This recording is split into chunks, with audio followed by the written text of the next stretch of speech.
बिस्मिल्लाहिर्रहमानिर्रहीम। अस्सलाम वालेकुम नाज़रीन, आप देख रहे हैं राय साकिब डिजिटल मीडिया। उम्मीद करता हूँ आप तमाम लोग खैरियत से होंगे।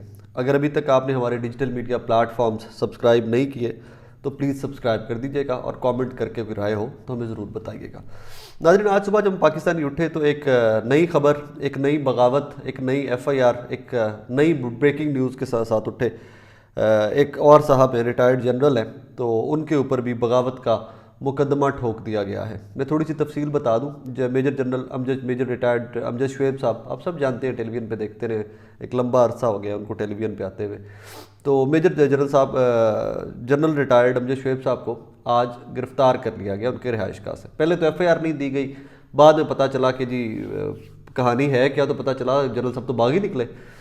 उम्र के इस हिस्से में लेट 70s में जनरल साहब बागी हो गए बकौल FIR के।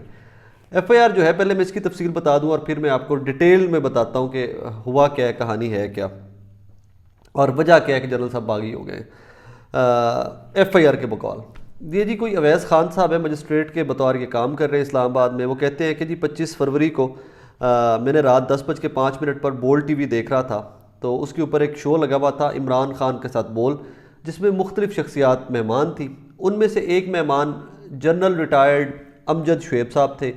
ये प्रोग्राम के एक सवाल के तनाजुर में जवाब दे रहे थे कि देखें, जेल भरो तहरीक चलाई, माजी में भी चलाई, लेकिन भी बहुत ज़्यादा कामयाब नहीं हुई, ब्ला ब्ला ब्ला। तो इसका कहानी आगे से जो एंकर हैं इमरान रियाज खान, वो कहते हैं इसका मतलब है जनरल साहब इमरान खान और तहरीक इंसाफ घर में बैठकर बद्दुआएं दें।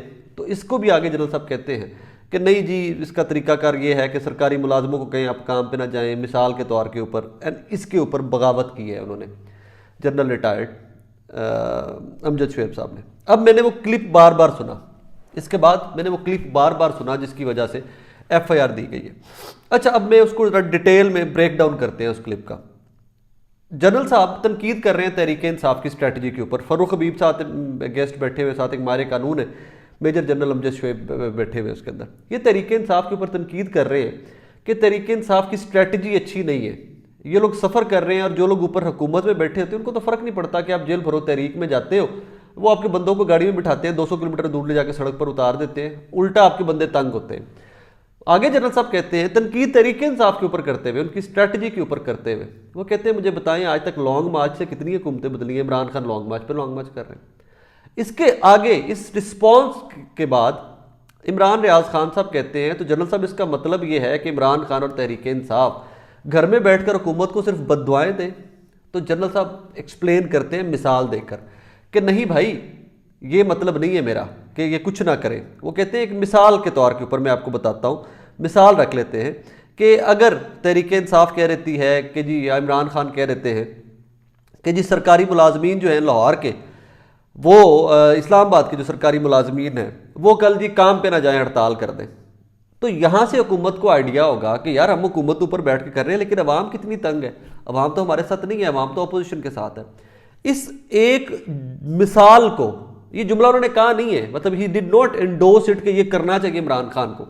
ही गेव एन एग्जाम्पल, कि एक मिसाल दी है कि अगर इमरान खान को टेस्ट ही करना है तो इस तरह की मिसाल बनाकर उन्होंने दी कि सरकारी मुलाजिम अगर तो नहीं जाते तो काम के ऊपर, तो उस दिन समझ आ जानी चाहिए हुकूमत को कि भाई लोग कितने तंग हैं। इसके आगे एंकर क्या कहते हैं, एंकर आगे से उनको कह रहे हैं कि नहीं सर, नो, इस तरह नहीं होगा, हम ट्रेंड इस तरह नहीं है सरकारी मुलाजमीन पाकिस्तान के कि वो रिबेल हो या वो रिटेलिएट कर सके या अपने हक की बात कर सके। वो इनको नफ़ी कर रहे हैं इनके इस कॉमेंट को भी।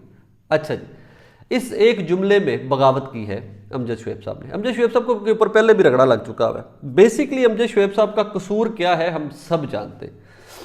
Major general retired Amjad Shoaib साहब खुल खुलाकर तहरीक इंसाफ को सपोर्ट करते हैं। इम्पोर्टेड गवर्नमेंट कहते हैं मौजूदा गवर्नमेंट को, ये तमाम अल्फाज इस्तेमाल करते हैं इनके लिए, और वो इनको सपोर्ट नहीं करते।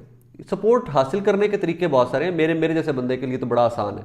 आप अच्छा परफॉर्म करते हैं, पाकिस्तानी आपसे खुश होते हैं, मैं आपके नारे मारता भाई, मैं तो कहता मौजूदा हुकूमत कमाल कर दिया, खान ने तो किए कुछ नहीं था 3.5 साल। इसी तरह मुझे लगता है कि मेजर रिटायर्ड अमजद शुएब साहब जो हैं, major general retired Shoaib Amjad साहब जो हैं, उनका भी कोई प्रॉब्लम नहीं होना चाहिए था कि अगर आप परफॉर्म करते, आप अगर किसी भी तरीके से आप आए, छोड़ दो यार, अगर पाकिस्तानी आपसे खुश हो जाते हैं, हमारे मसाइल कम हो जाते हैं, तो हम कहते हैं यार चल ठीक है, कम से कम दे परफॉर्म्ड, तो शायद मूव ऑन लोग कर जाते हैं। लेकिन नजरियाती लोग मूव ऑन नहीं कर सकते, जिनको लगता है कि कानून आइन ये वो सारा कुछ, वो नहीं मूव ऑन कर सकते। मुझे लगता है जनरल साहब is one of those people, he stuck there कि गलत तरीके से आए भाई तुम लोग। बहरहाल इसके ऊपर कुछ कमेंट्स मैं आपको दे दूं जो देखकर मुझे खुशी हुई, अनएक्सपेक्टेड थे लेकिन मुझे खुशी हुई। हामिद मीर साहब का कमेंट सबसे इंपॉर्टेंट था इस एक गिरफ्तारी के ऊपर। एक टीवी शो में एंकर के सवाल का जवाब देकर अमजद शुएब साहब को गिरफ्तार हो गए। मैंने एफआईआर को गौर से पढ़ा है और मुझे यकीन है कि कुछ दिनों के बाद सवाल करने वाले एंकरों की गिरफ्तारियां भी शुरू हो जाएंगी। अमजद शुएब की गिरफ्तारी सिर्फ काबिल मजम्मत नहीं बल्कि निज़ाम इंसाफ के लिए काबिल शर्म भी है, हामिद मीर साहब कह रहे हैं। हामिद मीर साहब रिसेंटली जो लाइंस लेते रहे आप सबको पता है, मुझे इसमें डिटेल में जाने की ज़रूरत नहीं है, लेकिन मुझे खुशी हुई कि मीर साहब ने कम से कम इंसाफ की बात की, आइन की बात की, कानून की बात की। अब मेरी दरख्वास्त इसके ऊपर नाज़रीन सिर्फ एक सादा सी है।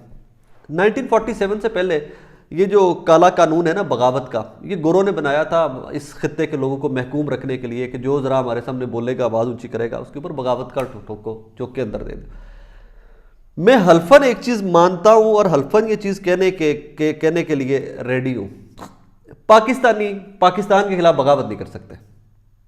जो पाकिस्तानी है वो पाकिस्तान से बगावत नहीं कर सकता। इस निज़ाम के अंदर गलती जो है, कोई फ्लॉ जो है, उससे बगावत ज़रूर कर सकता है, उसके ऊपर आवाज़ ज़रूर उठा सकता है।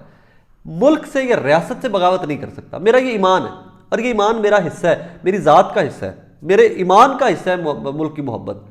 तो जिस बंदे ने लेट 70s का बंदा 80 साल का होने वाला है, जिसने सारी ज़िंदगी पाकिस्तान की फ़ौज में सर्व किया है, पाकिस्तान के मकासद को सेफ गार्ड किया है, वो आज बागी हो गए।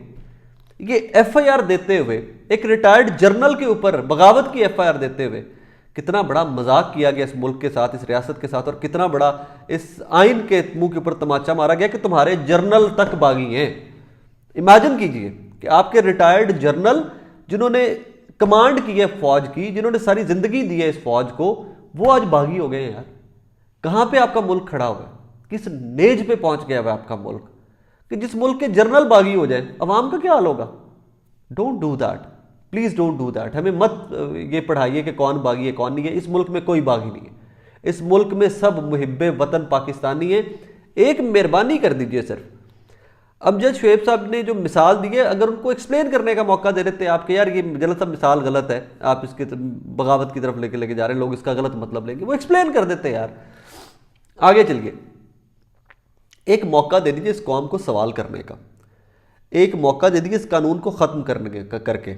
मैं आपको दावे से कहता हूँ, खुदा की कसम उठा के कहता हूँ, मुल्क तरक्की करने लग जाएगा। हेल्दी बहस, हेल्दी डिबेट, हेल्दी आर्ग्यूमेंट हमेशा पॉजिटिव आउटकम पे जाकर खत्म होता है। अब जैलों की तरह जब हर बंदे को पकड़ लेंगे कि तुमने ये कहा, फाड़ लो, ये बगावत करने लगे साढ़े खिलाफ, क्यों बगावत करेगा तुम्हारे खिलाफ कोई यार? तुम्हारा तर्ज हुक्मरानी नहीं पसंद किसी को, तुम नहीं डिलीवर कर सके यार, तुमने बेड़ा गर्क कर दिया मुल्क का। अब उसके ऊपर लोग सवाल भी ना उठाएं। अगर जो सवाल उठाता तुम कहते हो ये बागी है, और जहां पे तुमने लगे कि ये कोई आउट ऑफ द लाइन चीज है, उसके ऊपर लोगों को एक्सप्लेन करने का मौका दो, खुदा के बंदो। अब इस उम्र के अंदर जनरल रिटायर्ड अमजद शुएब साहब बागी होंगे यार, और पाकिस्तान से बागी होंगे, और पाकिस्तान से उन्होंने बागी होना है तो पाकिस्तान के अंदर बैठ के बागी होना है ना। मतलब जितने लोगों के ऊपर आपने एफआईआर अभी तक बगावत की थी, सब पाकिस्तान के अंदर बैठे हुए थे। क्या कर रहे हो? क्यों अपने ही लोगों के दिल में नफरत के बीज बो रहे हो? नहीं करो। ये लोग पाकिस्तान से मोहब्बत करते हैं, तुम लोगों से मोहब्बत करते हैं। जिस ये बेचारे जो साहब हैं, जो पुलिस वाले जिन्होंने पकड़ा, एक्सक्यूज मी, जिन्होंने पकड़ा होगा जनरल साहब को, क्या आपको वाकई में लगता है कि इनके दिल में ये होगा कि जनरल साहब ने बगावत की है? मैं आपको दावे से कह सकता हूँ, हम जाके उनसे मिल लीजिए और कहते हो यार हमें अफसोस है कि बुजुर्ग इतने इस उम्र के आदमी को हम सुबह सुबह घर से उठा कर लेके आए। ये जो मजिस्ट्रेट साहब है जिन्होंने ये दरखास्त दी थी, आपको लगता है कि इनको वाकई लगता है कि बगावत है? कानून मजिस्ट्रेट साहब तो हम सबसे बेहतर खुद जानते होंगे। Let's not do it, let's take this country ahead now, further इसको ग्रो करने दें, बढ़ने दें इसको आगे।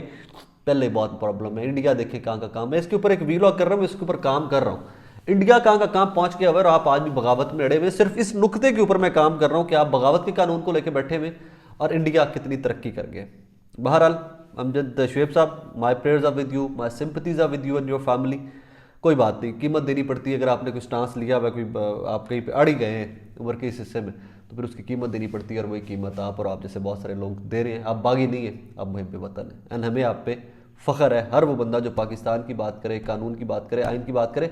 मिसकनसेप्शन हो सकती है, गलत फहमियाँ हो सकती हैं, आपकी ये स्टेटमेंट को मिसकनसीव ज़रूर किया जा सकता है, मिसकनसेप्शन हो सकती है, इसको क्लैरिफाई करने का मौका दिया जाना चाहिए था। लेकिन इसके ऊपर तमाम लोग मुत्तफिक हैं कि इस एक स्टेटमेंट मिसाल देने के ऊपर गद्दारी की एफर्ट ठोक देना, ये सीधा सीधा वो क्या कहते हैं उसको, मजाक है, भोंडा सा मजाक है।